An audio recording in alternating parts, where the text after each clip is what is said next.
Bismillahirrahmanirrahim.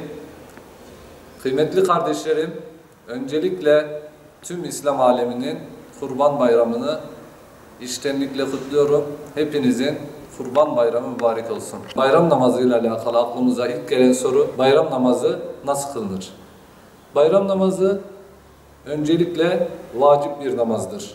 Camide cemaatle kılınır. Kurban Bayramı'na öncelikle niyet alarak Euzubillahimineşşeytanirracim. Bismillahirrahmanirrahim. Niyet ettim Allah rızası için 2 rekatlık Kurban Bayram namazını kılmaya uydum hazır olan imama diye niyet alınır. Niyet alındıktan sonra imam tekbir getirir. Daha sonra cemaat ve imam içinden sesli olarak Subhaneke duasını okur. Öncelikle iftidah tekbirini getirdikten sonra cemaat ve imam içinden sessiz bir şekilde Subhaneke duasını okur. Daha sonrasında tekbirler başlar.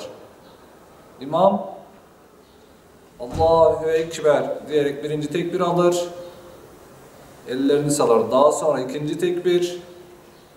Sonra üçüncü tekbir. Ve ellerini bağlar.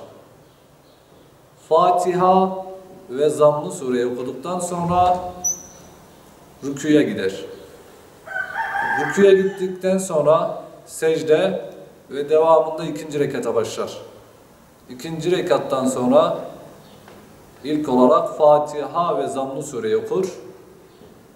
Sonrasında tekrar bayram namazı tekbirlerini getirir. Allahu Ekber, Allahu Ekber, Allahu Ekber şeklinde 3 kere iftidah tekbiri getirir ve 4. tekbirde rükûya gider. Daha sonra secde ve son oturuştan sonra bayram namazı son bulur. Bayram namazı son bulduktan sonra imam sonrasında hutbeye çıkar ve cemaate karşı hutbeyi okur. Cemaate karşı hutbeyi okur.